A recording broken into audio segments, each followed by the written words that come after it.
Welcome to Recovering from Religion Australia's podcast series, Unshackled. Conversations about life beyond belief, healing from religious harm, and building secular community. Recovering from Religion is a global non-profit offering hope, healing, and support to anyone impacted by religion. Some episodes include sensitive topics and mild language. Listener discretion advised. Views expressed are those of the speakers and not necessarily those of RFR as an organisation. We're glad you're here. Hi, and welcome to Unshackled, the RFR Australia and New Zealand podcast. So, leaving religion, it's often spoken about as an intellectual choice, a change of belief. But leaving Islam for many is not a debate. It's exile. It can mean losing your family, safety, and in some cases, even your life. Tonight, we're not discussing doctrine. We're talking about the psychological cost, the grief, the isolation, and the silent mental health crisis facing ex-Muslims worldwide. Our guest tonight is someone who has stood on the front lines of silence. She is a social media content creator of Faithless Hijabi, an organization dedicated to connecting ex-Muslims, especially women, with mental health support when it's dangerous or impossible to seek help locally. She has worked with global human rights groups, including Humanism International, Council of Ex-Muslims Britain. She speaks not for herself alone, but for those who cannot safely speak at all. Please welcome to Unshackled, Rose. Hi Welcome, there. Rose. Thank you very much for having me here. And I look forward to this conversation and seeing how it progresses. I'm so excited to have you here. I have been absolutely overawed by the amount of work you've been able to do. Thank you very much. I think a lot of the time what I remember when I'm working is the fact that there's so many people that can't speak. Even in the West, you have people, even big content creators like Apostate Aladdin, who still wear a mask and a hoodie. And it was recently No Hijab Day. It was recently Hijab Day and No Hijab Day. And the irony of the fact is that a lot of Muslim men who become ex-Muslims, they end up wearing a quote-unquote hijab because they end up doing things to hide their identity, like having masks on, having hoodies on to cover their hair and things like that. So, there is so many people who can't speak, who are silent, and I think it's quite a privilege to be able to speak, not for them as such, but with them, because I don't like the idea of speaking for other people, but with them. So listening to their stories and relaying it to people and things like that, I think that is really important. That makes a lot of sense. So what happens to someone's sense of self when their entire identity, community, language, purpose is suddenly gone? I think the first initial thing for a lot of people is they try to grab hold onto the religion really desperately. So there's this huge sense of denial, and desperately trying to find ways of negotiating with the religion and trying to make it make sense. Initially, I think a lot of ex-Muslims go into deeper religiosity before they leave the religion. And I'm hoping as time goes on and as ex-Muslim groups and organisations like yourself amplify the voices and experiences of ex-Muslims and they become a bit more vocal and more people show their faces and feel safe enough to do so, I'm hoping that there'll be less negotiation and people feel more confident in saying, actually, there's plenty of other people who have left it. It's okay to leave it. It's normal. And I think there's more and more people, not enough, but there's more ex-Muslims who are sharing that part of their journey where they were negotiating and trying to find their way back to the religion out of desperation. I think that will become less of an issue, but I think initially, a lot of people do that. And then they find it harder and harder as they look into the religion and the rules, that they find it harder to stay in the religion. Comes a point where they just can't cope with it anymore. And there's too many things that clash with their own sense of humanity, really. So some of the misogynistic rules around wife beating, throwing LGBT people off rooftops and things like that. There's only so much you can justify horrendous like dictates of religion, and you just can't stomach it anymore, and you move on. But I think for a lot of ex-Muslims, there's a huge amount of time hiding their apostasy, they're hiding the fact that they've left religion. Because, like you were saying, there's so much abuse and fear and shunning. Yeah, a lot, because just not praying is a big deal. Leaving the religion wholeheartedly is even harder.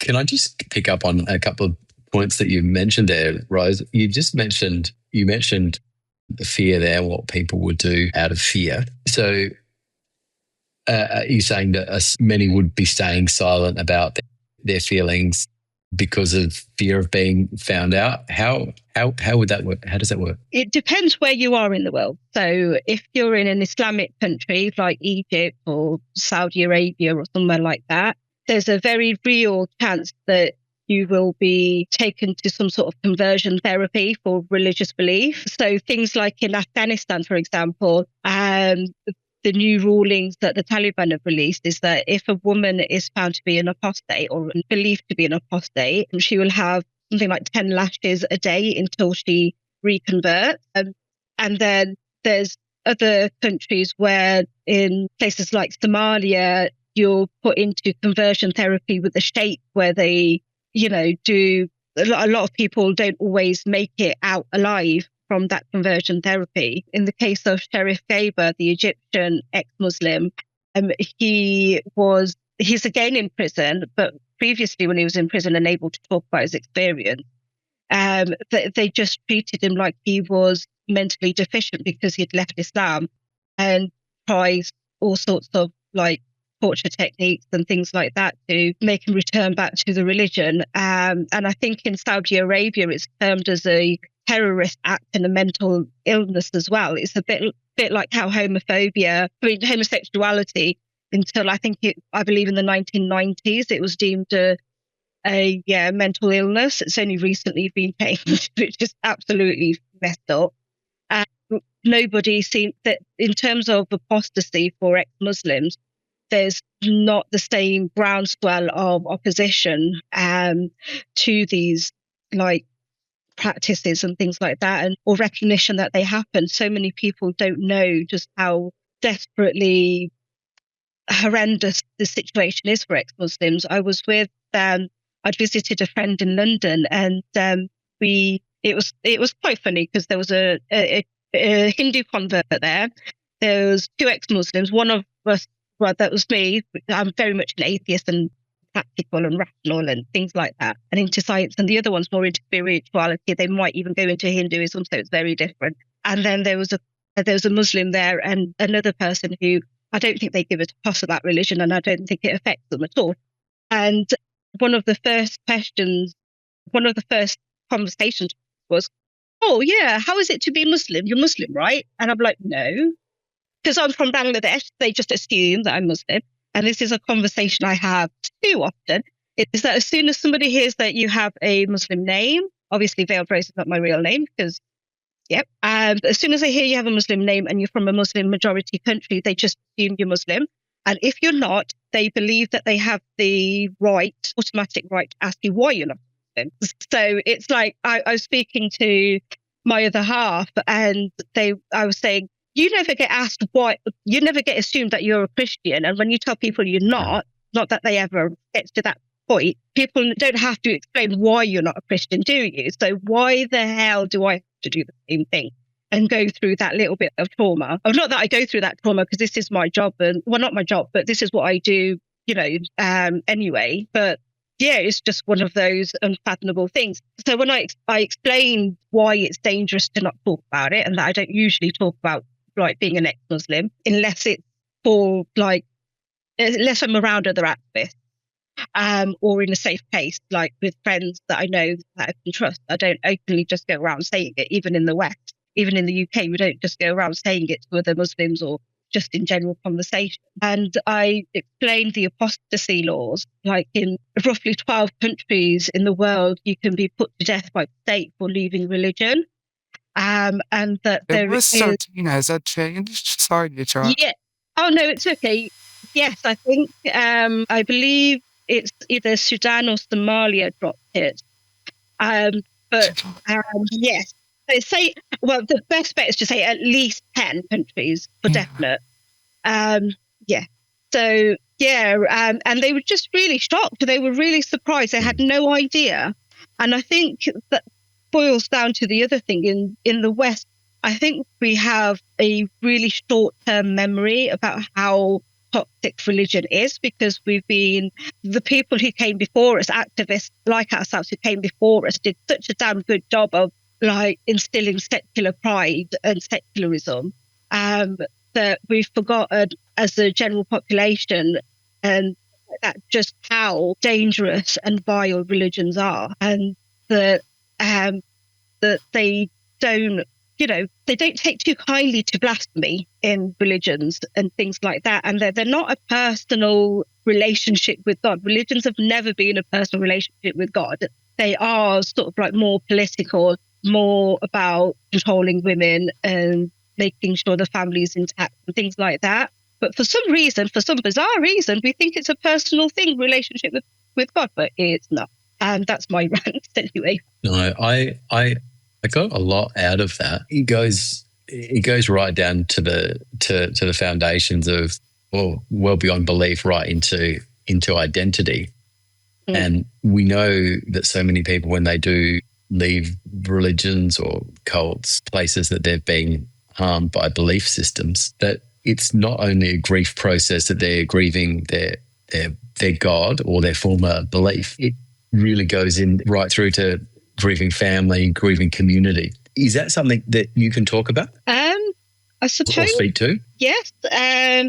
So I think I think a lot of the time there's a disbelief that family can treat you so harshly. And that can take a lot of having to build that acceptance and come to terms with. I always try to stress to people that it's not safe to take too long with coming to terms with that, because if your family are a lot more violent than you think about this issue, then it could put you in danger. So, it's something that you have to come to terms with quite quickly. There's a lot of ex-Muslims who end up being exiles or having to leave their home country. And so there's a friend of mine who's escaped Saudi Arabia, and she struggles with the English language while she's here. She's managed to get asylum, accepted as an asylum seeker here, but there's all sorts of other things depending on where you're coming from in the world and stuff like that. But so many people are having to leave their home countries, and I think that's another grief in itself, that you grieve cultural food, because you don't have, especially if you move away from family and community, you miss your cultural clothes. You don't necessarily wear them so much if you're in the West. And there's loads of little things like that. And you miss listening to your own language as well, and communicating in your own language and all sorts of community things like that. That there is a huge loss of things like that. Recently, I had my birthday in November, and I was obsessed with Bengali food at the time. Not so much now. I think I've got over it now. But I was obsessed with Bengali food. So we went all the way down to Brick Lane in London just so I can go to some of the Bengali stores and stuff like that and just immerse myself in my own culture, hear my own language and see it written in places and things like that. I think there's a lot you do miss and have to try and find different ways around. Yeah, really sounds like that sense of grief and loss and bereavement really goes very, very deep. If we can probe a little bit further, obviously this is an issue that affects a lot of ex-Muslim and people of many other faiths. How does that appear in terms of mental health within the populations that you're dealing with, in terms of depression, guilt, and other impacts? There's a lot of complex PTSD, and yes, I think for a lot of us, it's quite hard to believe that we are free, even when we do become free from our communities and things like that. It's really hard. And I mean, personally for myself, I was speaking at an event for the Leicester Secular Society on No Hijab Day, and I was taken aback when we got onto the topic of being lesbian and ex-Muslim and how that plays out slightly differently. And one of the things I said to a room full of people, I can't believe I've said it, but every day I'm grateful that I'm alive, because when I came out as ex-Muslim, when I realised I was an atheist, because at the time when I first realised the term ex-Muslim didn't exist, because it was a hell of a long time ago in the 90s and early 2000s. But when I realised I was gay, there was that extra fear, because I thought for sure I might be killed. And I do thank my lucky stars every day that I'm still alive. And that sounds really bizarre to say out loud. But yeah, I think I think for a lot of us who do survive, when we see people in similar shoes who haven't made it because they being killed by their family, or they've been or because they're in prison, like Sheriff Gober and Betty Lashgar at the moment, for their apostasy, it's really hard to reconcile that, and that kind of disbelief almost. Because growing up as a child, I never thought I would live any other life apart from forced into a marriage and having children, So I think PTSD does, have a huge effect on us, and that disbelief that we've survived and moved on. And I think that's why, when Sarah Kay started up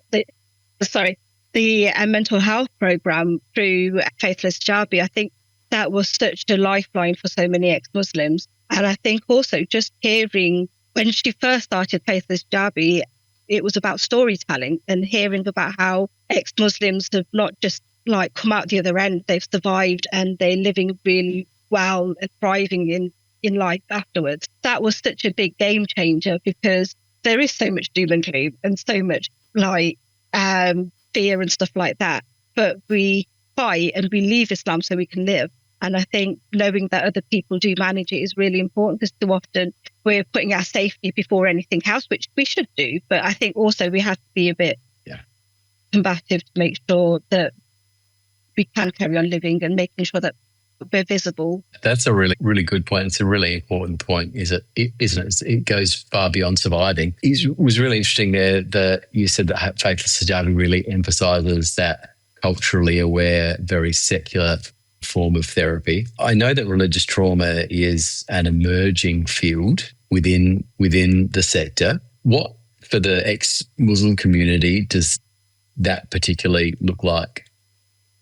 Huge question, I get it. Yeah, I think it looks like finally having some recognition and being believed and feeling credible. Like it's not all in our head, that's something that we've imagined. And it silences those voices that tell us that we're being racist or Islamophobic for even daring to talk about our experiences.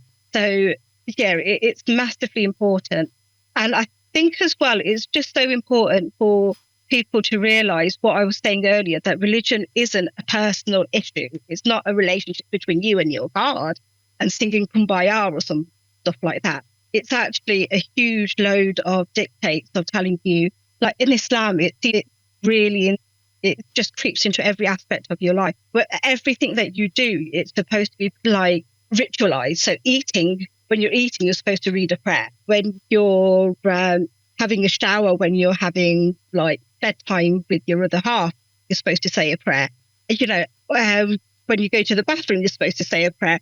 And you're not supposed to eat with your right hand. You're not supposed to eat with your left hand. You're only supposed to eat with your right hand, and all sorts of things like that. And I think undoing those things and those habits is really hard, and doing that sort of like abuse as well, because there's especially with women, you're treated like a child, you're infantilized, and you're told that your husband is a degree above you and that you have to listen to everything he says. I remember as a 7-year-old kid being told by my mosque teacher that whatever my husband says, I have to do it, even if he tells me to murder somebody. And it can leave you with that like really horrible inferiority complex and stuff like that. And so I think religious abuse, I think it's still not recognized enough, even for ex-Christians, that people don't realize how hard it is, let alone for ourselves as ex-Muslims.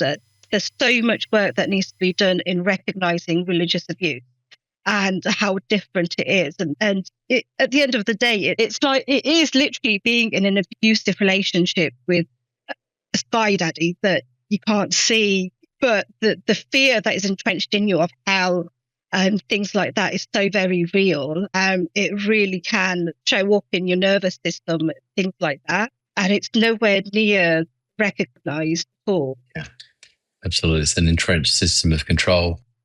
Joe, I know that you had some questions to ask around a few more around therapy and also some of the real world issues. What barriers prevent mainstream therapy from being effective for apostates, ex-Muslims or otherwise? Absolutely. As far as I'm concerned, all therapy should be secular. That is just because therapy should be based on science and psychology and not religious belief. That's just bonkers. Unfortunately, that's not the world we're in.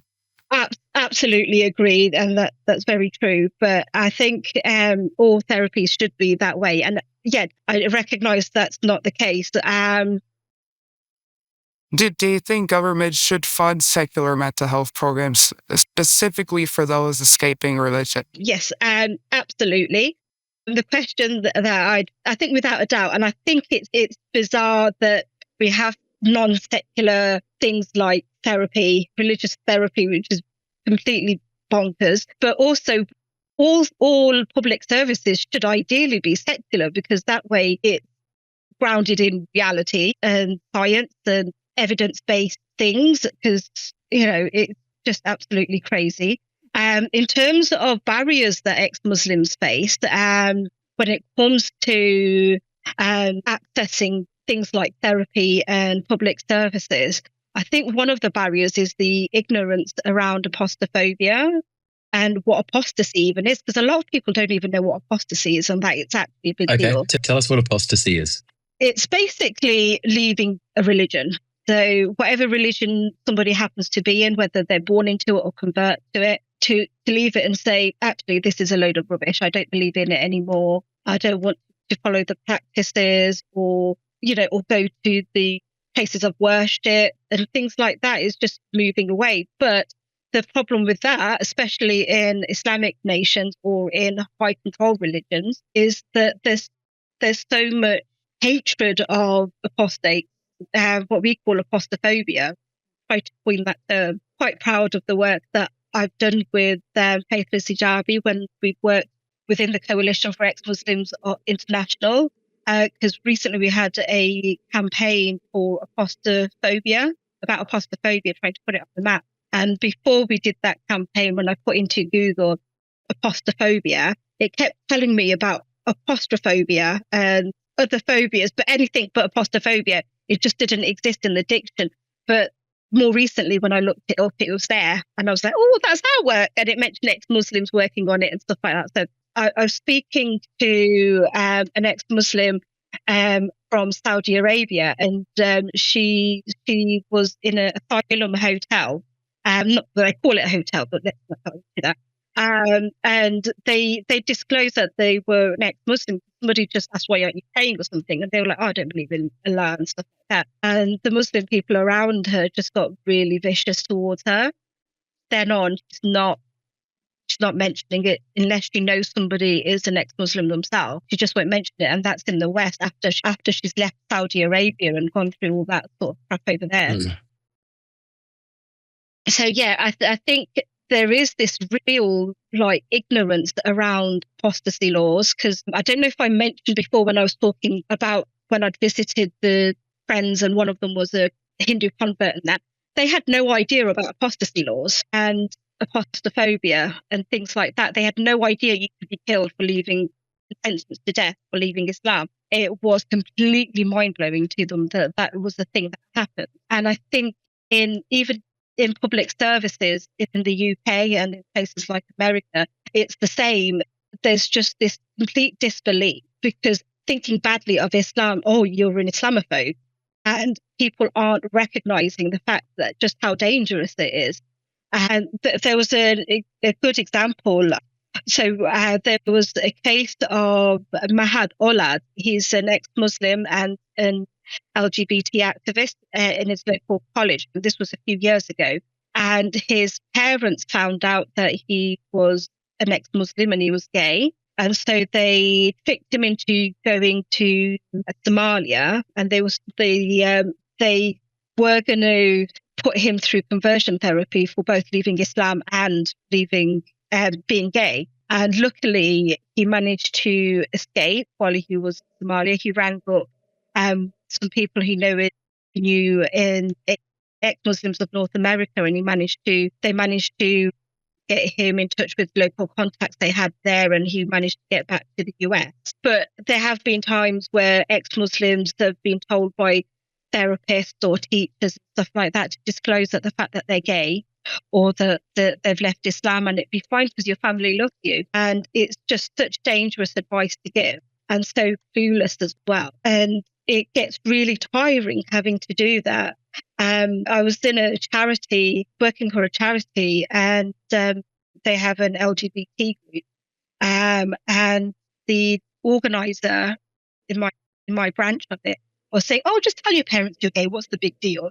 Just really flippantly. And I'm like, no. And you shouldn't have to explain things and like almost feel like you're begging people to believe you and listen to you and acknowledge the circumstances you're in, but you feel like you're having to beg and really justify yourself and really provide so much evidence. And even then, people just don't get how vile it is. And I think that is one of the biggest problems for when you have people who are in therapy, like leading therapies or public services of any kind.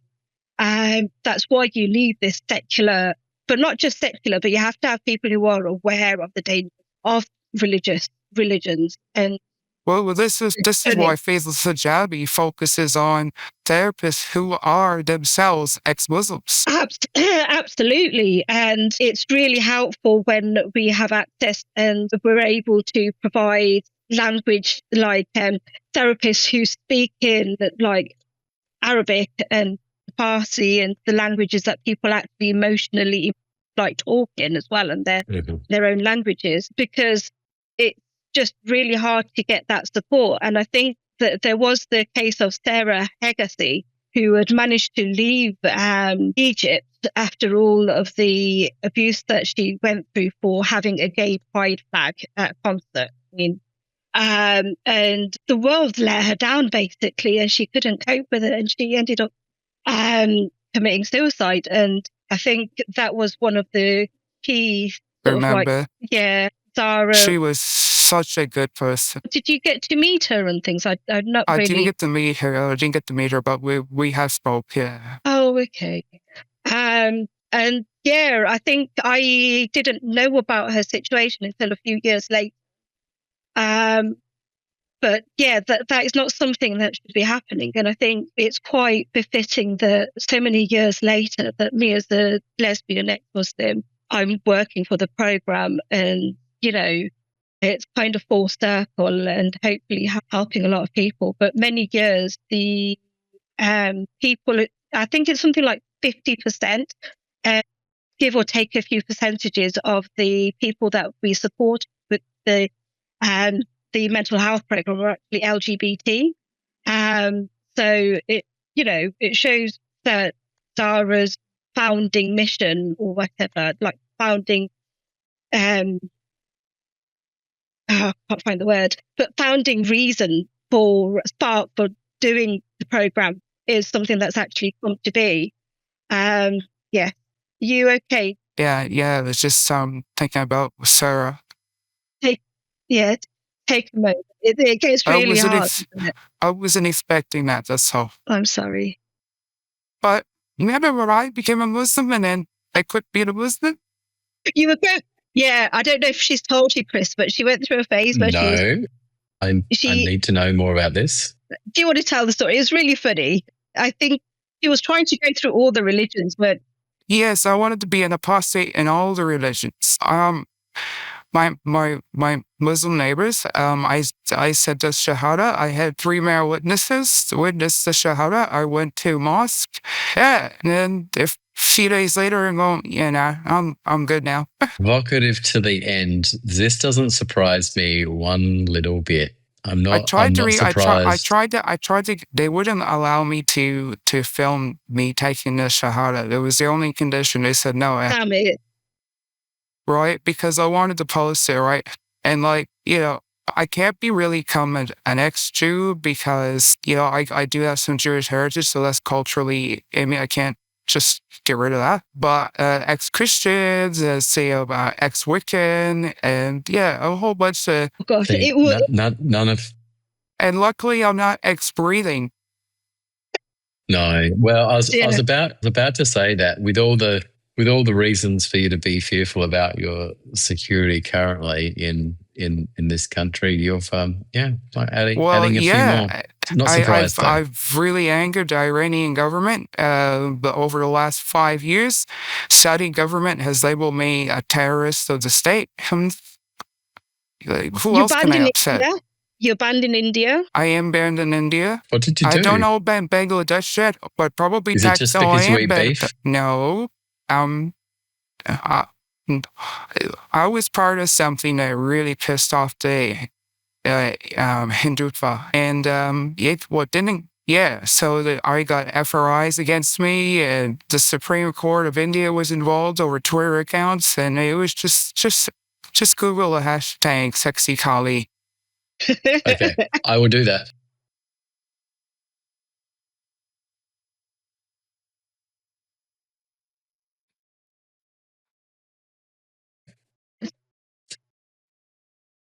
All right. Well, thanks for everything that you've shared so far, Rose. I know that some of these subjects are immensely triggering for people, and they're quite deep. But there are some very real consequences here. Among the really deep and heavy consequences is the topic of honour crimes and surveillance. I know that Jo had some questions that she would like to ask if we can go into this. Yeah, so we often hear about honor-based violence is often spoken as that's something that happens over there. But cases in the UK, Canada, the USA, even Australia, that tells a different story. So how real is the danger of ex-Muslims in the West? Absolutely. Far too tangible almost. Like I was saying in the previous section, every day I think about how lucky I am not to have been honor killed. And it sounds really surreal to say it out loud because, finally I feel like I've not living in as much fear. But it really does, it doesn't matter where you are in the world. It can be something that you have to really struggle with. So two of the biggest cases of honor-based abuse is one of Shafilia Ahmed and the other of Banaz Mahmood. And I think one of the reasons why I would like to start with Banaz Mahmood's killing is because it really does show how it goes beyond borders, the honor crimes, because when her family initially came from and lived in Iraqi Kurdistan in Soleimania, in that region, and then they moved to Iran to get away from violence and threats where they were, and then eventually they came to the UK and lived in London. Sorry, it gets really hard to talk about this stuff sometimes. Because it's all wrapped up in emotions and knots and stuff like that and very real. But one of the things that I'd like people to do is get a hold of this book. I don't know if you can see it very clearly. It's called No Safe Place. No Safe Place? Yeah, Murdered by Our Father. Sorry. Put a link to it in the description. Yeah. And I think the book goes into a hell of a lot of detail. Honor-based abuse, until the case of Banaz Mahmood was in court and there was the campaign to get justice for Banaz, honor abuse and honor culture, they weren't things that were in the UK diction at all. And it's still not a legally recognized term with a definition that people can use in the legal system. But at the time, it just was completely unheard of, completely unknown. And her elder sister, she played a pivotal role, because when she wrote that book and when she campaigned for her sister to get justice, her autobiography goes into a lot of detail about what honor abuse is, from her own lived experience, and how she was beaten and brutally just for the simplest thing. It really is really toxic modesty culture wrapped up as religious piety or something like that. So when she was 5 years old, she noticed her cousin had something on his fingertips or something like that, and his fingers didn't look right. And so she went over and touched it, and she was like, why is your fingers like that? And then, like, this 5-year-old, we're asking that question, she was beaten and called a whore and all sorts of things like that. But even when she came in the UK, she assumed that honor abuse would stop and that controlling would stop. But it wasn't. Everything that she did was scrutinized and police. So what she did with her hair, whether she curled it or she brushed it, she was always having to wear a scarf, a hijab, whether she liked it or not, even in the heat, in like really extreme heat. And nobody believed how bad it was and would take any notice of how bad it was. When she did go into things like foster care, because it got so dangerous for her to live at home, because her parents, her uncle had actually threatened to kill her because she was seen talking to a boy with a friend. Just something as innocent as that. In London, she was talking to a boy. Her friend was talking to a boy, and that just kicked off. Her uncle threatened to kill her in front of her parents. Her parents said nothing. And yeah, I had a similar situation, but not quite as severe. I'd finished at school for the day, and we were all waiting outside the gates of school. And this one of my classmates, he was talking to me, and my dad saw. My dad came over and started shouting and threatening the boy, and he was being. My dad is, for a little, like, Bengalis are renowned for being short. So I'm not trying to take the piss. It sounds like I'm going to take the piss and like, oh yeah, this is a little angry man. No, it wasn't like that at all. It was really quite scary, because he has a really violent and vicious streak, and he just went mental at the bloke. The young lad, he was like 14 or 15, and there's this 45, well, I don't know how old my dad was at the time, but he was old enough to know better not to threaten a kid, yelling at a kid in the street, and everybody around was just staring at what was going on, because they couldn't believe what was happening, because it was just a conversation. I mean, the guy was, luckily my dad hadn't heard what the teenager was saying to, because then it would have really kicked off. But it was just it just made my dad so angry, and he got so vicious about it.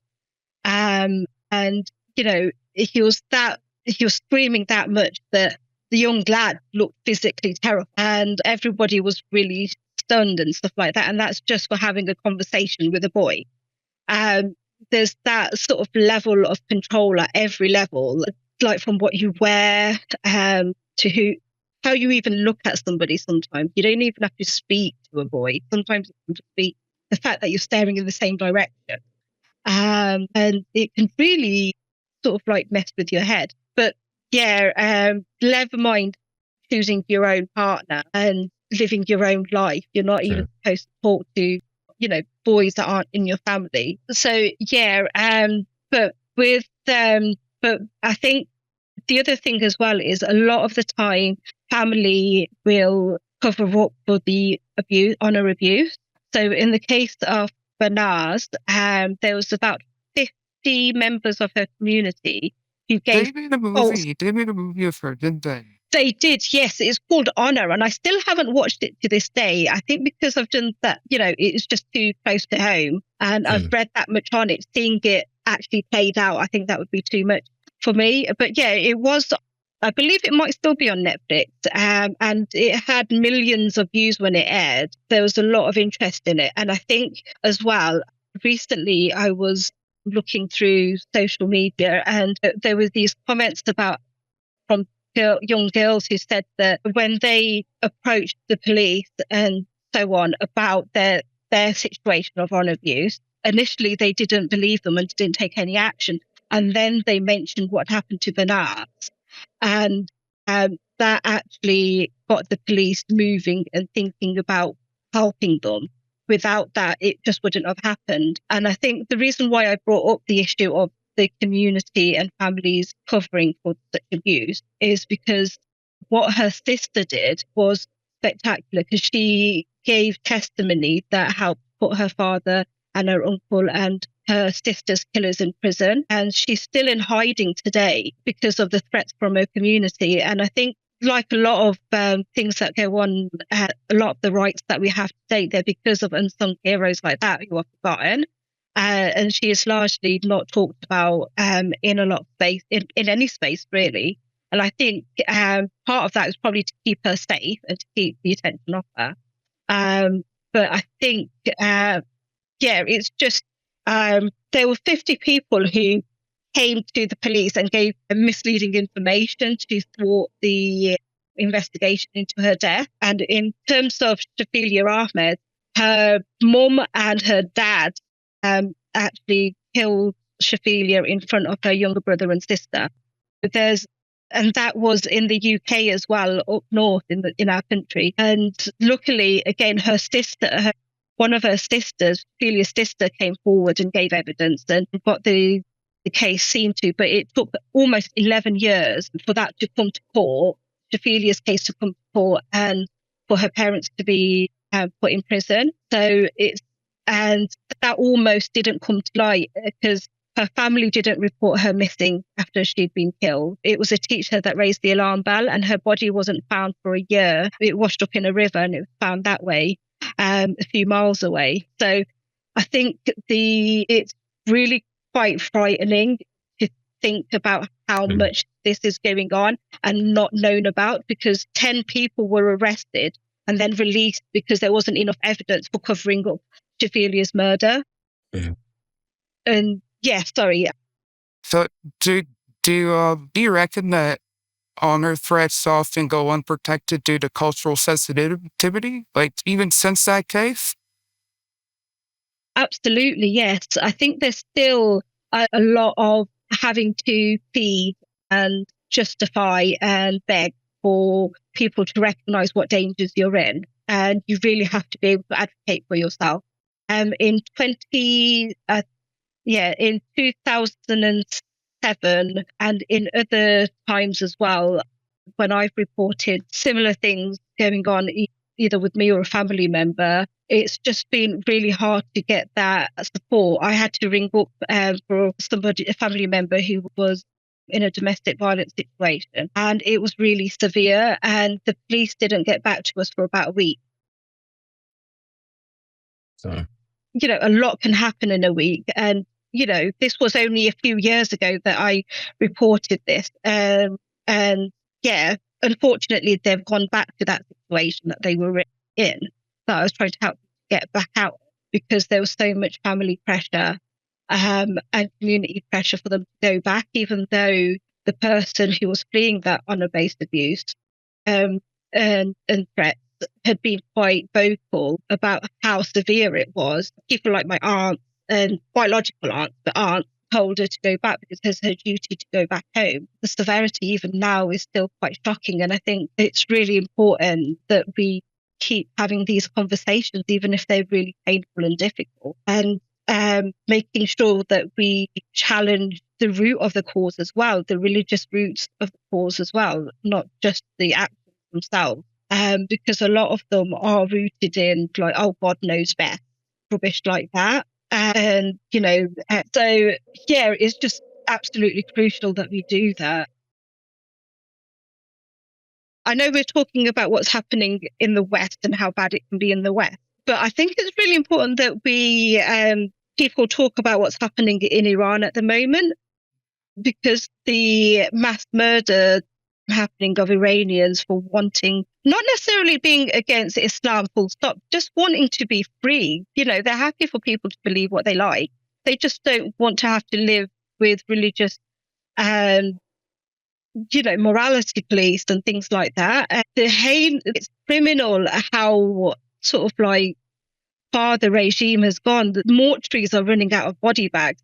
The death tolls are that high for doing, there's no excuse to murder people and stuff like that, and for capital punishment as far as I'm concerned.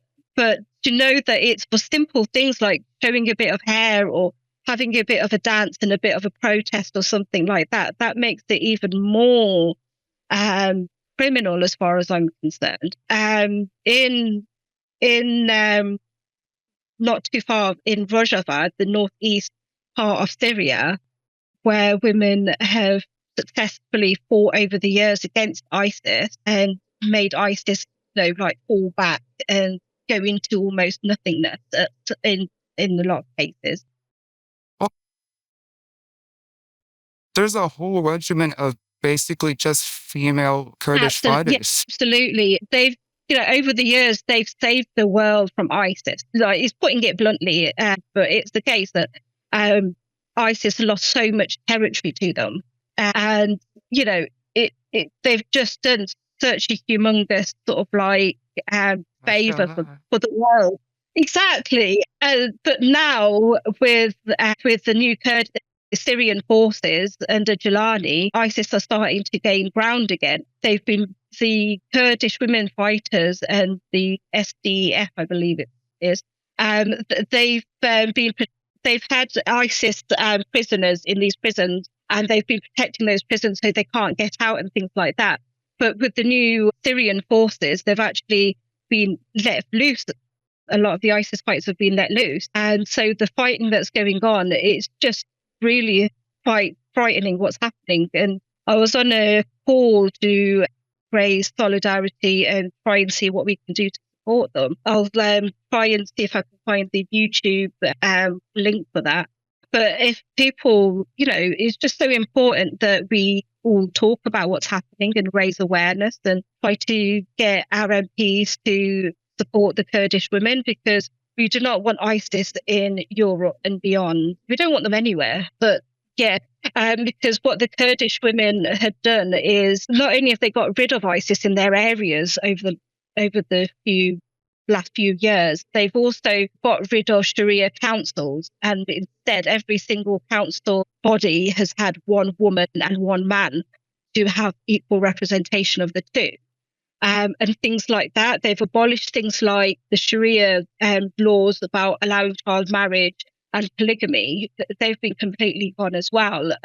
They've gone further in terms of making sure there's a lot more democracy on the ground, representative democracy, not the sort of democracy you see where in the US, where you can buy like huge voting blocks and advertising campaigns and stuff like that, but where there's proper representation, where they make sure there's an equal balance of men and women in these bodies and stuff like that, and that roles are revolved, so everybody gets too stuck in their positions of power and stuff. But yeah, I think it's just really important to go with that, mention that.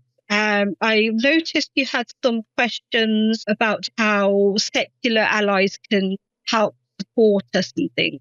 Did we want to go to that, or did we want to go in a different direction? It's just like moving on from that. I think it's probably a good segue. We hear, certainly in the media here, the term Islamophobia, and within communities being used to silence legitimate critique. How do we address this, and where's the line between criticising Islam as an ideology and how do we do that without crossing over into anti-Muslim bigotry? I'll give you yes, a lot there, yes. I will start by probably saying that one of the most crucial things to do is make sure we separate the ideology from the people, first off, to make sure that when we have criticisms of Islam, is that we note the fact that a lot of Muslims are actually victims of this ideology, they're the biggest victims of the ideology. So I think it's really important that we distinguish between the two. I think that goes without saying, and that we're quite adamant in our stance of being anti-Muslim bigotry, that we don't want any sort of like hate towards people at all for the sake of hatred. I mean, one thing to call out the zealots and name and shame zealots who are doing harm. I'm not, because I think too often people on the left go to this thing, what I call patronizing racism, where they treat all Muslims as one big innocent monolith that can do no wrong and all victims of white supremacy, and that white supremacy is the only vile thing on the planet and the only supremacy that exists. Whereas in reality, that's not the case at all. And Islamic supremacy, Arab Islamic supremacy, is a very real thing, and it's very, very damaging. And, it's the sort of thing that ISIS put in practice. It's and a lot of the Islamic states as well. Yeah. And I think when we talk about Islam, we have to talk about it, the biggest victims, which are Muslims, and the fact that there is so much abuse and control of Muslims as well. So in terms of women who are, infantilized and treated like second-class citizens, and then the LGBT Muslims and things like that, and to recognize that, to have that strict sort of like separation between ideology and religion. I was just going to make the point that made a lot of sense, and really, I suppose it means not losing sight of our humanity and the people in front of us, while understanding that the ideology is a part of a system of control, like any other high control group or narcissistic Absolutely. relationship even. Exactly. It's in a broader context. Absolutely. And I think as well, to do away with so basically don't be a patronizing racist. So, because recognize that Muslims can be, they can be really amazing, pleasant people. In Faithless Hijab, we have a lot of Muslims who support us and who worked alongside us and do work alongside us and stuff like that, and family members who are really supportive and acknowledge our religious trauma and things like that. But we also have to recognize there are Muslims who are quite derogatory and quite violent towards us as well. And I think it's about having that balanced approach rather than the patronizing approach. And I think it's addressing the issue of Islamophobia as a bogus term as well, and recognizing it is a very much a bogus term for clamping down on criticism, because at the end of the day, like if you've lived under a regime and an ideology that says you should be killed for your existence, whether it's because you're gay or it's because you fall in love with somebody that is not approved of, and or because you leave the religion, of course you're going to justifiably and rationally be scared of that dogma and that religious ideology. So to challenge that ridiculous concept of Islamophobia and the ridiculous word, I think that is really important as well. And I think it's so important that secular allies do that with us, and so we're not the only ones doing it, because there's strength in number, but also one of the accusations that we get as Muslims is that we're just acting emotionally, and we're discredited because apparently it's just all about our emotions, and and we're being irrational, and we're talking about our own personal experience, and that's not the experience of everybody else. When clearly there's more and more of us coming out, and there's more and more ex-Muslim organisations. But when people like yourselves bring up these issues and clamp down on how ludicrous the term like Islamophobia is, it just adds to that weight. And in terms of supporting ex-Muslims, distinguishing between Islamophobia, the ideology and anti-Muslim bigotry, I think it's good to show those sorts of things in action as well. So I was going to just briefly talk about the events that had happened recently last week for No Hijab Day, an organisation that I joined a few weeks ago called Leicester Secular Society. It's not too far from my hometown. where I live. It's not in my hometown, and that's probably why I can do these things when I go there. But yeah, so the Leicester Secular Society decided to host a No Hijab Day event where we had 5 panelists, well, 4 panelists and a chair, but all of the panel was ex-Muslim. So we were talking about our lived experience of the hijab and leaving Islam and taking off the hijab, and the threats and abuse that the society got for hosting that event was tremendous. So they had a local mosque threatening them, saying that they should cancel the event. They had somebody who's on trial for their violent part in the recent riots between Hindus and Muslims, like piping up about the event and saying that it shouldn't go ahead. They had a Muslim MP, I can't remember, a Labour MP, saying that the event shouldn't go ahead and should be cancelled. We had the police turn up at the secular hall, saying that the poster for the event should be taken down because it was racist and Islamophobic. It just every day something new was happening leading up to the event happening. And luckily we had the board members for the Leicester Secular Society didn't back down. They were like, no, this is about freedom of speech and this is about letting ex-Muslims who are put to death for leaving Islam in, where their holy book says they should be put to death for leaving Islam. It's about standing by them and letting them have a voice and not be silent.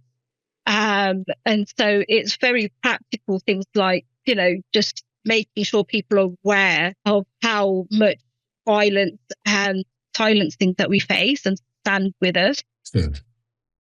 But also, the Leicester Secular Society did get in touch with the National Secular Society in the UK, and they paid for private security at the event. Sorry, hold on. Yeah, they paid for private security at the event. And when we had to take extra precautions, like going down back streets and alleyways to get to the event through a different way, so we weren't spotted. We all had to meet up in the centre. So we were all in one group and not sort of like picked off in case people recognised us in the city centre as we were getting to the venue and things like that. But it's about just being aware of how the dangers that we face and the things that we do, like not use our real name, wear a mask like Joanna is, and things like that, and accepting and acknowledging that as well.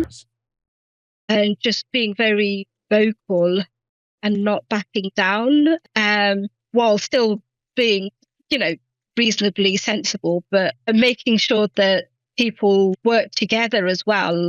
Because the bigger you are in number, the harder it is to dismiss, because the National Secular Society is a huge organisation in the UK. And to have their backing really helped. They helped to promote their event on their socials as well, which made us feel a lot less alone. And I think without that sort of might behind us, it would have been a lot harder for us to talk. And again, both the Leicester Secular Society and the National Secular Society are very clear on distinguishing between Islamophobia and anti-Muslim bigotry. They supported, I can't remember the person's first name, but Coxon is his surname. This gentleman who had burnt the Quran and was stabbed in Manchester last year, I believe. I'm really bad with dates, but it was last year. And the police refused, and the judge refused to sentence the attacker, saying that he was provoked and it was justified. And when the National Secular Society got involved, they managed to overturn the rulings that went on with that case. So, yeah, again, it's about sometimes putting your neck on the line, because if you don't put your neck on the line now, then later on, when such people have really dug their heels into our democracy and our legal systems, then it'd be even harder for you to speak and fight back. So it's better to do it now from a position of strength than to do it later on when, they've gained more power and acceptance. But yeah, I think talk can be quite easy, but to actually do things like having someone like myself on is really key as well. So not being patronising or anything, but yay for having me on. We we just, sorry, I cut you off there at the end, Rose. Go for it. No, I finished. Oh, I was just going to say, we really think it was absolutely important to have you on once again, just reiterate how blown away we've been with the level of work that you've done. And undoubtedly there's been a massive benefit to the community. Just in conclusion, what gives you hope? What have you seen change for the better? I think more people, women like me, are coming forward and speaking about their experiences and acknowledging that something needs to change, even if they're still quite frightened to speak. So when I was on the panel, a couple of the ladies who were on the panel with me, this was their first time actually speaking in public, never mind the issue that they were speaking, but they've never spoken in public, in a public event like this before about anything. So things like that give me a lot of hope. And then when one of the ladies was telling me, when it came to the Q&A, we all had our own segments at first, and then we had a Q&A.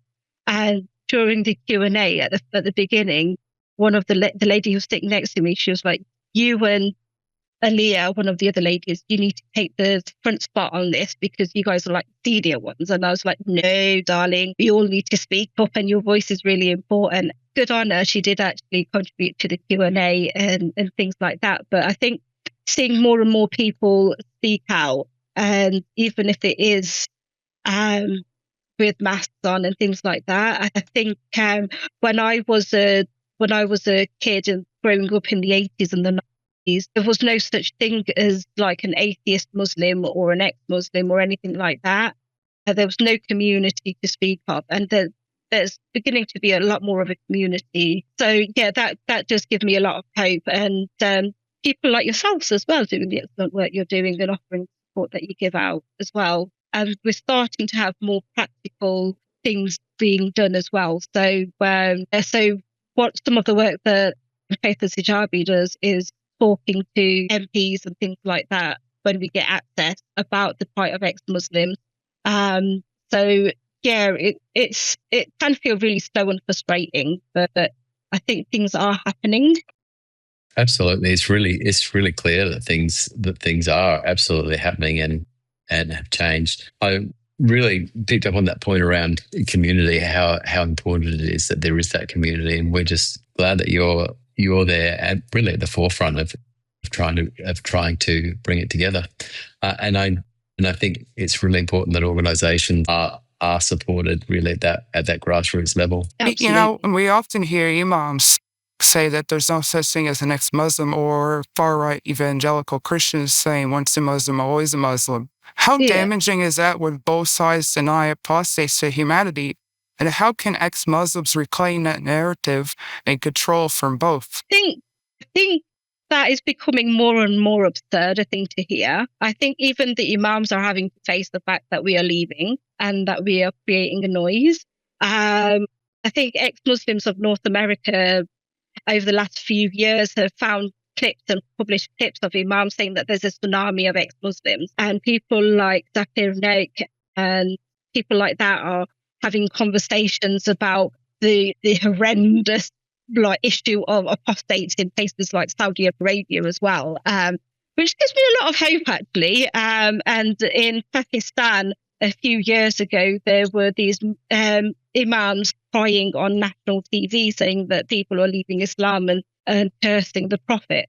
And, you know, it's kind of funny in one hand because it's like, yeah, we're leaving. You can't do anything about it, even with your death threats, things like that. But on the other hand, it was really tragic because there are actual real dangers that women and men are facing in Pakistan, like poverty, as well as the blasphemy, bogus blasphemy cases that lead to mob lynchings and stuff like that I wish they were crying about instead, rather than some imaginary hi daddy being hurt feelings and things like that, but what it is. I think just by holding the line and being clear that Islamophobia is a BS term and that, ex-Muslims need to be heard because they are silenced far too often, even though they're being attacked from the far right and from Islamists, to hold that ground. And going back to what I was saying about how the National Secular Society and Leicester Secular Society set up for ex-Muslims used to have us silenced and took extra security measures and things like that so we could be heard. But yeah, because they were very clear that they refused to be bigoted towards Muslims, but they also refused to have ex-Muslims silenced as well. And that things like the apostasy laws and the honour abuse need to be spoken about. So how can listeners support ex-Muslims without pity, exploitation, or feeding into the hatred? I think solidarity beyond anything else, recognising that the difficulties that ex-Muslims are having now are things that the Christians and ex-Christians have dealt with in the past, and also something that is going to come back to bite you in the future. If you look at what is happening in the States, it is becoming harder and harder to be an atheist, to be a woman in the States, and so forth. So just recognising that at the moment, ex-Muslims are the canaries in the coal mine. Sorry, Chris, you keep freezing, and it's like really off-putting. Yeah, I think I'm losing focus now. But yeah, no, it's recognising that the things that ex-Muslims are going through now are things that you guys are going to have to go through in the future. And so the struggle of one is the struggle of everyone, without a doubt. And, as the far-right religious nutjobs, they have been increasing in power over the last decade, and it's in all our benefits to fight for secularism. And it's not a case of pity, because it's mutually assured empowerment rather than destruction. So, yeah. Rose, I just wanted to firstly thank you for what you just said there regarding bigotry, the term Islamophobia, and really gave us some, I guess, re-education. And I think I really need to delve a little bit deeper into that. Any resources that you can point us to, I would personally like to look at them, but certainly we can put them in the description of this video as well. Joe, is there anything that you wanted to say in wrapping up or ask? We've known each other for about 6 years now. We've both been advocating for ex-Muslims. How can we best support your work that you do at Faceless Hijabi? How can our listeners help? Just amplifying the work that they see us do. So, any of our social media content and things like this podcast, share it, talk to people as well, and just keep going at it, especially people like teachers and GPs and things like that, have these conversations with them and keep going. Funding is always helpful. Donations. I hate asking for money. I hate it with a vengeance, but sometimes it needs to be done as well. And if people can volunteer time as well to helping produce some of the material that we do put out there. But more than anything, it's just about having these conversations and putting them out there. Yes, and I'll definitely be linking Faceless Hijabi's website in the description below, and where they can offer support and maybe even provide some of their own personal stories, because those are very much still a big thing. Absolutely. Yeah, because we have a writers group for Faceless Hijabi as well. So if people it can either be a short biography of how and why you left Islam and your journey, or it can be a poem. I'm happy to put up people's artwork or music or anything creative that helps them to deal with the leaving Islam. It'd be great to have those in, and we can share them. Anything you want to say closing, Chris? No, just reiterate our thanks once again. And it would be great. Well, it is great now that our organisations are working a little more closely together. So I would just encourage everyone to certainly like and share the content, really look at the content, and obviously your content as well. We'll make sure that we're linked there, and also please consider supporting you guys as well. Monetarily is always a good thing. Right. I'm going to say goodbye from us here at Unshackled, the RFR Australia New Zealand podcast. Till next time. And Joe? Be excellent to each other. Take care. Thank you very much. Thanks for joining us for Unshackled from Recovering from Religion Australia. If you're looking for support, visit recoveringfromreligion.au.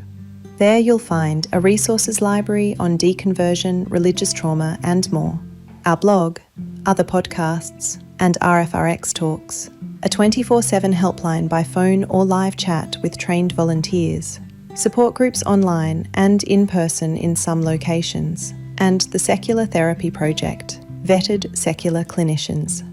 You're not alone. Be excellent to each other.